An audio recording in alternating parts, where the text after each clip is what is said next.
SJC-11333, Selmark Associates Inc. et al. Versus Ehrlich. Hi, Fran, thank you.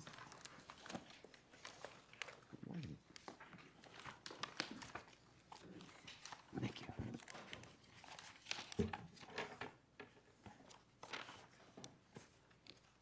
Before we begin, the justices want to take note and welcome Clerk Francis V. Keneally at his first sitting as clerk of the Supreme Judicial Court for the Commonwealth. Clerk Keneally, welcome.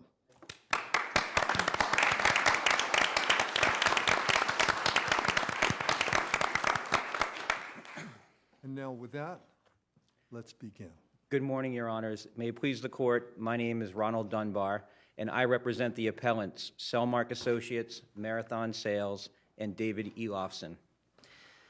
This case presents a textbook example of when shareholders in a closely held corporation in Massachusetts get together at the very beginning of their relationship and enter into comprehensive written documents that talk about and govern their rights and responsibilities as shareholders. Can I ask you this? Mr. Ehrlich was fired, correct? Correct. And that was after he had worked there for how many years? 6? About 6 years. All right. And he had a 15-month contract. Correct. So once that contract had run, what would you say he was? He was an employee at will at that point. He was an employee at will, and he was also a minority shareholder. Is that correct? That is correct. Don't you think that there is a fiduciary obligation to an at-will employee who's a minority shareholder? Well, under blank, Your Honor, I believe that blank focuses, and its progeny focuses on, when the shareholders get together at the beginning of their relationship. But the contract had ended. Right, but at the beginning of their relationship, as this court in Miriam encouraged the parties to do, they negotiated only for, and Mr. Ehrlich, with his own lawyer over 2 years, negotiated only for 15 months of employment. If he wanted more than that, he was free to negotiate that. Well, there was a contractual provision about it referred to the 15-month term as an initial term, and that there was a possibility contained therein for renewal. And so the question I would have for you is, had the attempt been made to renew the contract? No. No, I'm not asking whether there was the attempt, but had it been made, wouldn't the majority shareholder have been under a fiduciary obligation to renew it? I don't believe that there'd be a fiduciary obligation to renew it. I do believe that based on the contract, he had his own independent business judgment, the majority, if he wanted to enter into successive renewals. I don't think he was obligated to enter into successive renewals. That would make the 15 months irrelevant. Well, let me ask you a question. After the 15-month period ended and the time of termination, weren't the terms and conditions of his employment precisely the same as they were in terms of benefits and responsibilities as outlined in the employment agreement? There was no real change in his day-to-day employment. Correct. There was no change in his day-to-day employment. He continued to work there, continued to have the same responsibilities. And the same benefits. He was paid the same thing. He got vacation. He got insurance. He got everything else that was outlined in the employment agreement. Exactly. But wouldn't, on your theory, yes, they negotiated an agreement that had employment for 15 months, renewable, but then nobody did anything for almost 6 years, right? Correct. So it seems to me that the fiduciary duties that a majority stockholder owes to a minority stockholder have definitely kicked in here and sort of defined then what happens thereafter. Well, in blank, in the cases following blank, the focus of the court appears to be on when the shareholders sit down with equal bargaining power, at that point, with lawyers over the course of 2 years, and the terms that they negotiate for themselves. It's not the situation But where there's... if he had left, if at the end of the 15 months, your client had said, you know, it's been nice having you, but goodbye. That's one thing. It's another thing if he stays for 6 more years, isn't it? I don't think so, Your Honor. I mean, at that point in time, because he was an at-will employee, my client had the ability to terminate him. And the 15-month employment, if the minority shareholder wanted an extension of the contract, he could have asked for an extension of the contract. Everyone was well aware that the contract had expired after 15 months. As far as I think you're trying to say that there's an initial agreement and it expired by its terms. But I don't quite understand is why we don't then look to the conversion agreement and that whole set of agreements that is, you agree, remain in effect. And you look to his rights under the conversion agreement to convert, which the jury could have found and did find were thwarted by your client's behavior on the eve of that opportunity. I believe it's unclear to me what the jury found with respect to the conversion agreement, but the conversion agreement, if you look to it, with respect to employment in particular, the conversion agreement specifically says this is not an employment agreement between Selmark and Mr. Ehrlich. Correct, because one was to have been proffered. Right, and only offered. The conversion agreement was clear to that as well, that an offer of employment. And the offer only needed to be be with a 12.5% shareholder, the terms of which would match a 12.5% shareholder. If you look at... But that would be subject to Selmark. There would be, he would be a minority shareholder then in Selmark, and there would be a fiduciary obligation.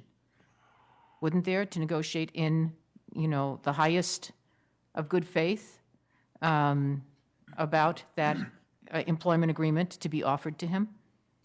Once he became a shareholder in Selmark, if he did convert, there would be a fiduciary obligation to negotiate and to make an offer to Mr. Ehrlich. Yes, and it had to have been an offer that would be consistent with the fiduciary obligation. It couldn't be, well, okay, you can be here, but, you get 12.5 cents on the day. I mean, it would have to be something that was not an act of avarice, expediency, or self-interest in derogation of the duty of loyalty to the other stockholders in the corporation. Well, I think once again under blank, the parties did contract what the offer needed to look like. It had to look like an It was offer a very to somebody. vague. It was a very vague description. Well, a 12.5% owner, consistent with that. And if you look at what the damages that were awarded in this case, the damages were 27.5% essentially of what was available. So the damages were way out of whack. Even if you can get to, he was entitled to be offered an employment contract, and he accepted it, and the terms would have been consistent with a 12.5% shareholder in Selmark. But he never got that. We don't even know what that means to be consistent with a 12.5% shareholder at Selmark. We don't know what that means in terms of at the time that the contract was entered into, what that would be worth, or whether it would be significantly different from the salary that he had been earning when he was employed at Marathon. There's a lot of sponginess in that contractual language, unlike what was in blank, which was just, it was very clear that the provisions of that contract were being enforced. Not so clear here. Well, here, I think the focus, if we go back to the employment agreement, at the time that he negotiated that employment agreement, he had the opportunity to negotiate as much protection that he wanted. He had his own lawyer. He took 2 years to negotiate. He was comfortable and accepted 15 months of employment. And cases after blank talk about that this court is not going to supply additional terms to those contracts if the minority shareholder didn't negotiate those terms for himself. Now, with regard to blank, I mean, isn't it fair to interpret blank to say there is always a fiduciary obligation among shareholders to a closed corporation, but where they agree on certain terms, it is not a breach of fiduciary obligation to comply with those terms? Do you accept that interpretation? I do accept that interpretation. But that also, I think, says the terms must be express, that it must be clear that any departure from the fiduciary obligation has been agreed to. And I guess the key issue here in this case is it clear that there was a departure from the fiduciary obligation to a minority shareholder implicit in the 15-month employment agreement or in it not being indefinite in duration? Accepting your interpretation of blank is absolutely correct. I think because they agreed to the term of employment of 15 months, they expressly addressed in the contract what the protected length of employment would be. Blank would apply. It's not a term of the contract that's not expressly contained within the four corners of the contract. It was a 15-month employment contract. As the initial term. As the initial term, that was never renewed either in writing. Let me ask you this, and maybe I'm just not understanding, but let's assume for the minute that they didn't have a negotiated 15-month contract, but there was a understanding, and it was implemented, that Mr. Ehrlich would work as he did. And then, right on the verge of the conversion, your client fires him. Would that be the same case or a different case in your view? I think it would be a different case. I think that the important point here is that under blank, they wrote expressly a written contract that dealt with the terms of his employment. If he came into the relationship as an at-will employee without any protected length of employment, I would agree that we would not be talking about blank. We'd be talking about the traditional minority-majority shareholder situation where there are fiduciary duties. But blank, it wouldn't make any sense to spend 2 years in attorney's fees and time to negotiate a contract with a specific length, only to have these fiduciary duties spring up again 15 months later when you thought that But you he's had there for written them 6 away. years doing, second highest performer. I mean, and he's a shareholder. And there's no indication that the 2 years were spent just on the employment agreement. There was a complex set of interlocking agreements. Exactly. There's no indication that there was 2 years spent on the employment agreement. It was all 4 documents that made up the closing binder. And there's nothing in the employment agreement that says what will happen in the event that the contract is not renewed, but he stays on as an employee. There's nothing in that employment agreement that spells out that he would be regarded as an at-will employee. Correct. There is nothing in there that calls him an at-will employee after the expiration. So there's this status where he stays on, he's a vice president, he's exactly doing everything the same and being compensated exactly the same. But the contract doesn't really say anything about what that status is. Correct. I mean, the problem with your argument appears to be that you admit that he's an at-will employee, which means there's no contract that governs his employment, and you're trying to make that into an express agreement that regardless of fiduciary obligations, he can be fired at will. But you don't have an agreement that says he can be fired as an at-will employee regardless of fiduciary obligations. I mean, doesn't that matter? In this case, I don't think it matters because there is still an agreement with provisions of the agreement that are still enforceable even after the 15 months. He just doesn't have any more job protection. The job protection that he negotiated for expired. But there's still the obligation to not compete after a certain point in time when the agreement expires. There are other obligations contained in the agreement that survive. It's just this particular length of employment that he's protected which expired. And I think that it would go directly against blank if the shareholders spent the time to sit down and negotiate this term, but then it was just written out, that somehow his length of employment was extended, his protected length of employment was extended. It would go in direct contradiction to blank that says if you sit down and determine what your length of employment is going to be, that's what governs. Can we move to the conversion contract for just a moment? Sure. I take it was breach of that contract that was found by the jury and resulted in the award of $1.5 million. Is that correct? It's unclear to me because of the conflated jury verdict slip, which is one of the arguments that we're making on appeal, is that the trial judge, over objection of trial counsel, conflated all 3 theories of recovery into one question for each defendant in counterclaim, such that did the Selmark breach implied in fact estoppel or written? So it's tough to tell what the jury was finding. It looks like because they found no breach by Marathon, which is the employment agreement, Right. that they found no breach of the employment agreement, so you must pivot to the conversion agreement, which was not how the case was tried by the defendant in counterclaim. So if you look, yes, it appears to be a breach of the conversion agreement. And then that gets into the big issue of the $1.5 million in damages that cannot be supported based on Where does the that evidence. come from? The $1.5 million comes from the expert for the defendant counterclaim testified to about $820,000 in lost future income, 6 years. And that would be lost future employment income. Employment income. And also about $300,000 for the value of the Selmark stock, the value of his stock. Which he should have been able to get, I take it. Which he should have been able to get. But not both. That's another problem. You can't get 6 years of future employment. Setting aside the fact there's nothing in evidence that says he's entitled to 6 years, but you can't get 6 years of employment and the value of your stock on day one. That's a huge problem. So the damages are very difficult to sustain in this case.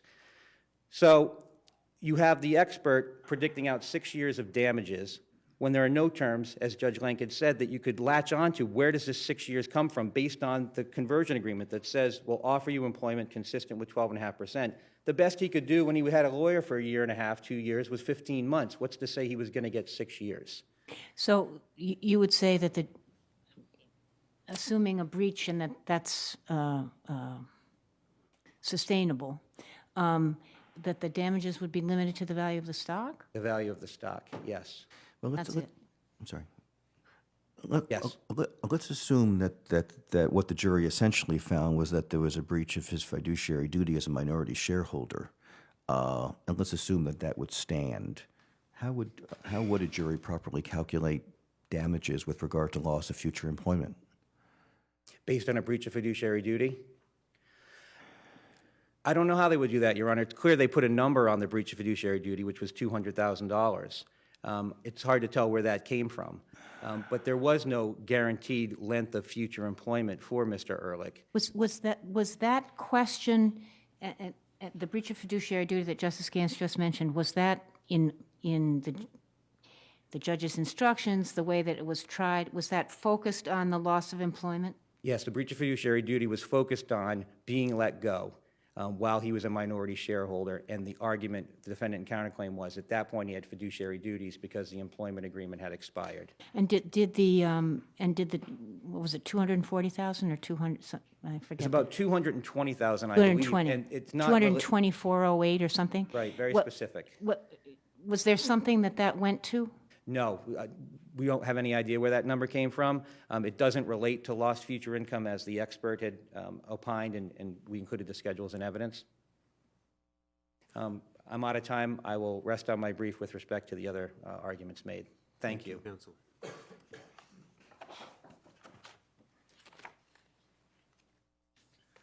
May it please the court, my name is Robert Cohan, and I represent Evan Ehrlich. I don't want to beat a dead horse on the blank issue, but one of the points that we're all grappling with is what was the obligation of the parties after the employment agreement ended?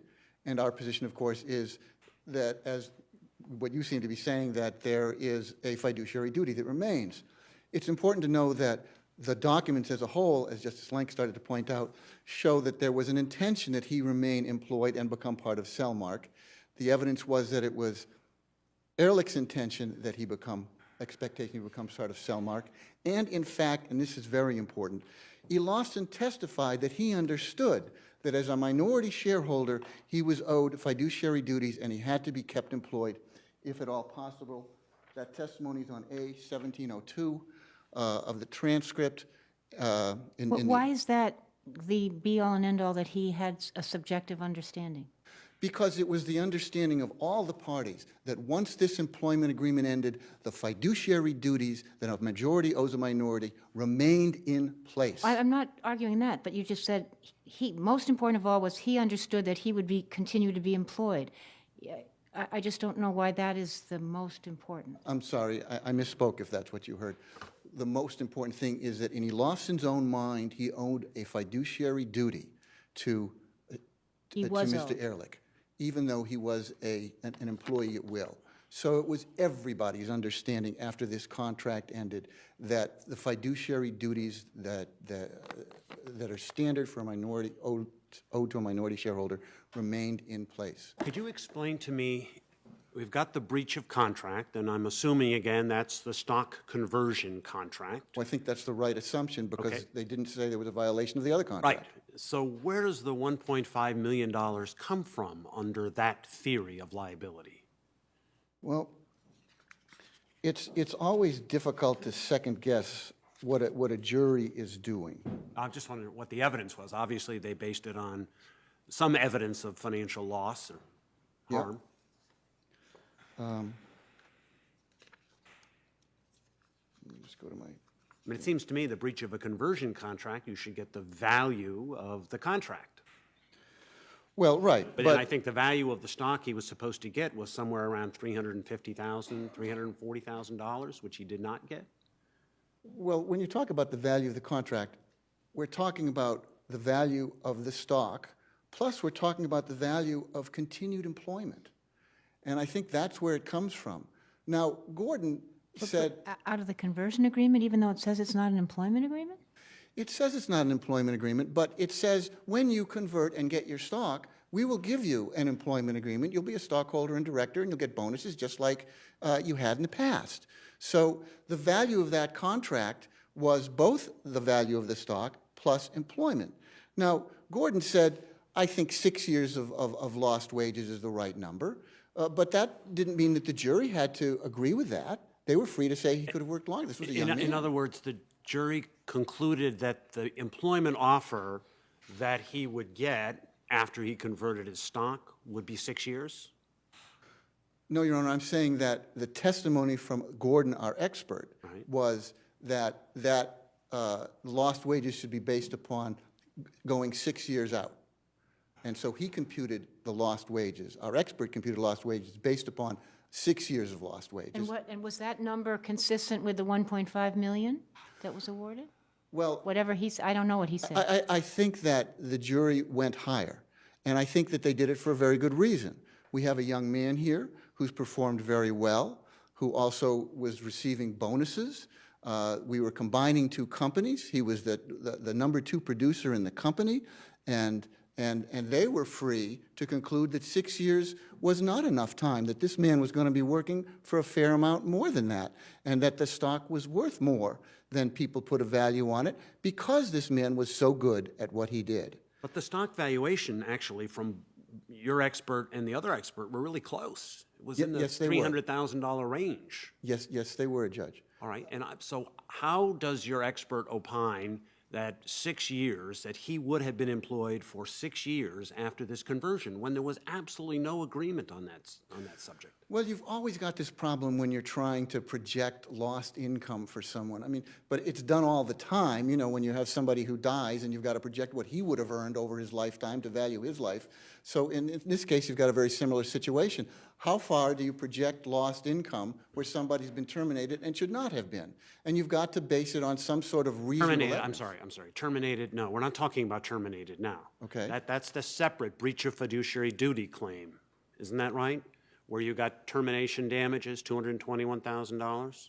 Yes, but don't we also have, yes, you're right, Judge. So what we're talking about is what I'm talking about the 1.5 million and the 800 and something thousand piece of that, which is attributed to this 6 years of earnings that he might have had if he had got an employment agreement, if it was 6 years long, after he converted his stock. Well, the 6 years, again, is Gordon's estimate as to what was reasonable. That doesn't mean that the jury couldn't say 6 years is too small a period of time to project his income. The jury was free to say, look, we think this was a young guy who was doing very well, and we don't see why he wouldn't have been there for another 10 or 15 years. This was supposed to be his job for life. Just out of curiosity, what was he earning under the employment terms when he was working with Marathon? Oh, my gosh. Well, because I'm calculating this as, if you take 1.5 and take out 300, you got 1.2 over 6 years, which is roughly $200,000 a year. And that could include, It doesn't even include a bonus that they were getting it huge could bonuses. include benefits and a whole range of other things. Yes, it could. Thank you for rescuing me there, Judge. But the employment agreement, which was never offered, but which was supposed to be offered under the conversion agreement, after the conversion, called for him to get what, 12.5% of the profits? Judge, what he was supposed to get was 12.5% of the company. Yes, and his salary would be comparable to what, 12.5% of the profits? No, his salary, it was expected his salary would be comparable to what he was always getting. There really wasn't a bump in the road in this transition. The companies merged everything but their books, and the books were only loosely kept. So it was expected he would continue getting the same salary. It was expected he would continue to get the same kind of bonuses, which at this point were being split because there were only 2 owners. Even if you cut him back to 12.5%, a bonus based upon his stock interest in the company, he still stood to make a lot of money. The language in the conversion agreement doesn't quite say he's going to get what he always got, does it? Doesn't it say they're going to offer him an employment agreement that will be consistent with someone who is a 12.5% minority owner? Isn't that? Yeah, I think that's what it does say, but it also says he's also going to be an officer and director. And he'd been an officer and director all this time.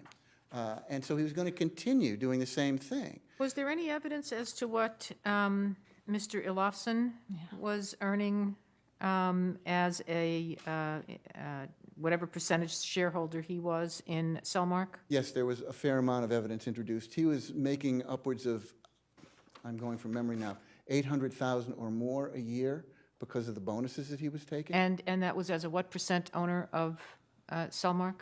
At that point in time, he was a 100% owner of Selmark. So he would have had to have shared 12.5% of that, presumably, at a minimum, with Mr. Ehrlich. Now, at the time that he was fired, who did he work for? He went to work for Tiger, and that's No. At the time he was fired, was he an employee of Marathon or an employee of Selmark? At the time he was fired, he had a very good question. At the time he was fired, he had a business card that said he was a vice president of Selmark. At the time he was fired, Mr. Ilofsson sent out a letter to all their customers and clients saying he has been fired from Selmark. He was, in fact, paid by Marathon. He was, in fact, on Marathon's books and records, but to all the world, he was working for Selmark at this point in time. And the jury was instructed that they could find a contract to be implied. So why are we so certain that the jury's award of damages, which plainly appears to be for lost earnings, was not an implied employment agreement between Selmark and himself? Well, you know, that was never raised, Judge. I wish I had. The only contracts that were brought to the jury's attention were the employment contract with Marathon and the conversion agreement. And they specifically said that there was no violation of the Marathon employment agreement. So the only agreement that was violated was the conversion agreement. And I think the jury saw that this guy was worth a lot more than the experts were opining, and that he could work a lot more than the 6 years that Gordon used as a basis for his projections. And so they viewed the conversion agreement as providing many years of income and the growth of the company, all of which was reasonably within the jury's perspective to do. And that's where they came up with the 1.5 million. Well, the jury did find that Selmark breached a contract written, implied, in fact, or by estoppel. Yes, they did. And but it would seem that contract was would have been the conversion agreement. There was no real estoppel argument made to them. There was no real implied contract argument made to them. So I'm not sure that. Well, is there a problem that Mr. Dunbar says that that all potential agreements got conflated into this one question?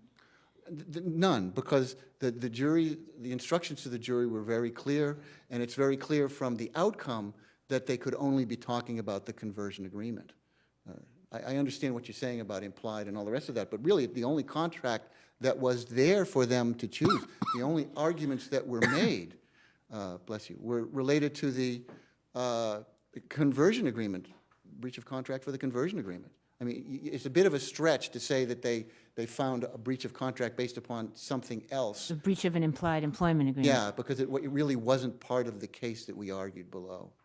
Let's turn, if we can, to 93A. How do you get a 93A breach for a breach of fiduciary duty within the confines of a closed corporation? I don't think you do, Judge. I mean, But you- clearly you've got interorgan. But what you do get a violation of 93A for is conduct prior to the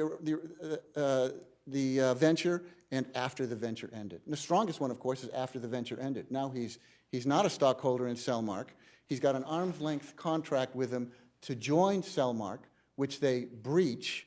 And I think that that's clearly a violation of 93A right there, because he knew what his obligations were. The breach occurred in the most unfair and deceptive way. He was led on for years about being But how do you, if there's an ongoing fiduciary duty, I don't know how you get both of those. The fiduciary duty, there was a conversion agreement which was breached, at a time when they were,